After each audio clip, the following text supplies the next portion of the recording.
겨울왕국 세계관엔 아렌델만 존재하는 게 아닙니다.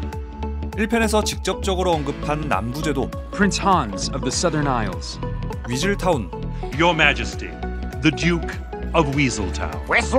팬서비스에 가깝지만 라푼젤도 등장했죠. 겨울왕국 1편은 아렌델 왕국, 북쪽 산의 얼음성, 스벤의 고향, 산정호수 등등 아렌델을 위주로 지역 묘사가 됐는데요.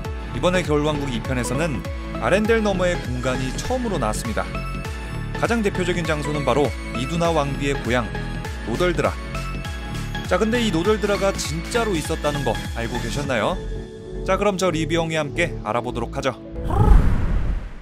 노덜드라는 스칸디나비아 북부 4개국에 걸쳐 살고 있는 사미족의 지역을 그 배경으로 하고 있습니다. 사미족은 시베리아계 황인종에서 유래됐다고 알려진 북유럽의 소수민족인데요.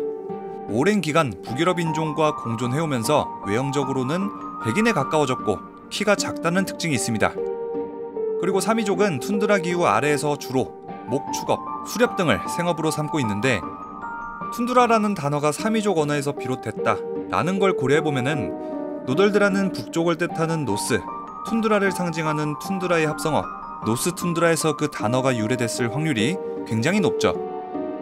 겨울왕국 2편에선 이런 세세한 부분이 잘 반영됐습니다. 노덜드라 사람들은 동양인 베이스의 얼굴을 갖고 있긴 한데 족장 옐레나를 비롯한 일부는 백인처럼 보이죠. 그럼에도 불구하고 키는 여전히 작은 편이고요. 노덜드라 사람들의 복장, 술록을 이용해서 목축업을 한다는 점 역시 이들의 생활 습관을 나름대로 잘 표현했습니다. 인투 디 언노운의 도입부, 이건 역시 사미족의 노래에서 비롯됐습니다. 겨울왕국의 원작은 북유럽의 설화, 눈의 여왕인데요. 설화에 따르자면은 사미족이 등장한 게 나름대로 고증이 충실한 부분인 거죠. 디즈니는 영화를 제작하면서 추후에 있을지도 모르는 민감한 문제를 방지하기 위해서 사미족 의회 대표와 계약까지 맺으면서 치밀한 모습을 보여주기까지 했습니다. 자, 뭐 이런 현실적인 고증, 그건 알겠는데 디즈니는 왜 갑자기 그 사미족 얘기를 꺼냈을까? 이런 궁금증이 생길 수도 있겠죠. 디즈니는 이번 겨울왕국 2편을 통해서 3가지 메시지를 관객들에게 전했습니다. 1편에서 보여줬던 가족 간의 사랑이라는 메시지는 여전했고요. 노덜드라 얘기를 통해서 다른 인종, 소수민족과의 화합, 그리고 자연과 인간의 조화, 이 2가지 메시지를 추가적으로 전했습니다. 예전부터 인종 문제, 소수민족 문제는 젠더 문제하고 더불어서 언제나 뜨거운 주제였죠. 근데 디즈니는 알게 모르게 애니메이션에 인종차별적인 내용을 담은 적이 정말 많았습니다. 라이온킹 원작에서는 악역인 하이에나들의 성으로는 히스패닉 억양, 흑인 억양을 사용하고 무파사나 심바 같은 역할로는 백인 성우를 기용했죠. 비교적 최근 작품인 모아나에서도 이런 논란이 있었습니다. 마우이의 얼굴을 조금 우스꽝스럽게 표현해놨기 때문인데요.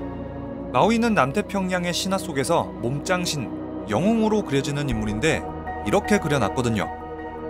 영화 속에서는 굉장히 매력적이긴 했지만 얼굴이나 몸뚱아리가 너무 희화화됐다라는 비판도 꽤 있었습니다.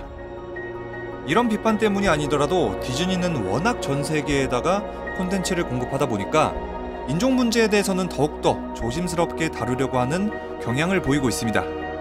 그래서 알라딘 실사판에서는 알라딘 역으로는 이집트 출신 배우 미나 마수드를, 자스민 역할로는 인도와 영국 혼혈 배우 나오미 스콧을 캐스팅하면서 화이트워싱 논란도 줄였고요. 뮬란 실사판에서는 서양인들이 생각하는 전형적인 아시아인의 얼굴과는 다른 중국 배우 유혁비를 캐스팅하면서 민감한 논란도 덜어냈죠. 디즈니는 최근에 이런 차별적인 측면을 가능한 없애고 있습니다. 이번 겨울왕국 2편 역시 이러한 주제를 다뤘죠. 물론 PC주의가 굉장히 심해지긴 했는데, 자, 어쨌든 사미족은 과거 노르웨이, 스웨덴, 러시아로부터까지 핍박을 많이 받아왔고요. 심지어는 인간동물원에 전시된 적이 있는 아픈 기억을 가진 소수민족입니다. 그리고 중앙정부가 생기면서 자치권은 어느 정도 인정되기는 했는데 사미족의 언어, 전통의복 등이 제한되고 노르웨이어 교육이 의무화되고 거의 일제시대 조선과 흡사할 정도로 상당한 억압을 당했습니다. 겨울왕국 2편에서는 노덜드라 사람들 역시 분명히 본인들끼리 잘 살아왔는데 아렌델의 루나드 왕이 이걸 통제하려고 하면서 모든 문제와 사건이 벌어졌죠. 노덜드라 사람들 그리고 죄 없는 군인들은 루나드 왕의 잘못된 판단 한 번 때문에 과거 인디언들이 인디언 구역에 갇혔듯이 노덜드라 사람들은 밖으로 나오지 못하게 되고 그 상태로 36년이 흐르죠. 이런 장면들은 디스트릭트 9의 외계인들, 아바타의 나비족이 연상되기도 하는데요. 결국 엘사와 안나자매는 할아버지가 남긴 잘못을 직시하는 용기를 발휘하고 왜곡된 역사를 바로잡는 책임감까지, 그리고 억지로 노덜드라를 바꾸려는 시도도 하지 않습니다. 이처럼 겨울왕국 2편은 각자의 다름을 인정하고 잘못된 과거는 덮어놓는 게 아니라 반성하고 함께 화합하는 것이 필요하다라는 메시지를 전달합니다. 아렌델 왕국은 노덜드라 사람들에게 우호의 의미로 댐을 지어줬죠. 근데 여기엔 딱히 어떤 이유가 드러나진 않았습니다. 우호의 상징이라는데 노덜드라는 농사를 짓지도 않았고 그렇다고 홍수가 난다는 묘사도 없고요. 물이 부족한 것도 아닙니다. 그냥 무작정 필요하지 않은 과한 개발을 한 거죠. 노덜드라의 족장은 선물이라니까 일단 받기는 했는데 집안이 약해졌다는 문제를 제기합니다. 자, 그런데 놀랍게도 이게 실제로 있었던 일입니다. 바로 1970년대 일인데요. 노르웨이 정부가 사미족 지역의 수력 발전을 위해서 알타댐을 건설했던 일이 있습니다. 아렌델의 로나드 왕이 댐을 만들었듯이 말이죠. 그 당시에 엄청난 시위가 일어났었는데요. 결국 이 일로 인해서 사미족의 술록 방목지는 수몰되고 자연 역시 훼손되고 말았습니다. 댐은 분명히 순기능도 있는데 이로 인한 부작용 역시 많이 갖고 있죠. 수몰되는 지역도 생기고 근방에는 안개가 많이 끼고 기후변화도 생기고요.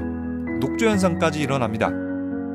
겨울왕국 2편의 노덜드라는 세상과의 연결이 끊긴 이후 짙은 안개에 휩싸이고 사람들은 맑은 하늘을 다신 볼 수 없게 됐죠. 결국에는 안나의 활약으로 댐을 파괴하긴 했지만요. 댐을 비롯한 문명과 개발은 분명히 인류에게 편리하고 많은 이득도 가져다 주는데 과한 개발은 그 이상의 부작용을 가져옵니다. 포카혼타스에서는 나무를 과하게 다 베어내는 영국인들을 격퇴시켰고 아바타에선 주인공 제이크 설리가 나비족이 되어 지구인들을 몰아냈습니다. 물론 겨울왕국은 어린이 그리고 어른이들의 꿈과 희망을 담은 영화이기 때문에 이처럼 극단적인 대응까지는 하지 않았습니다. 아렌델 국왕이었던 엘사는 직접 노덜드라로 들어가서 자연과 문명을 잇는 교두보가 되고 이를 도왔던 안나는 아렌델의 왕이 되었죠. 이 두 사람이 서로 절친한 자매 사이였던 점, 이후의 계의를 통해서 연락을 주고받았던 점을 보면은 꾸준히 서로 교류를 하면서 평화를 이루어낼 걸로 예상이 되겠죠. 결국엔 자연을 상징하는 노덜드라와 문명을 상징하는 아렌델이 자연스러운 조화를 이루게 된 겁니다.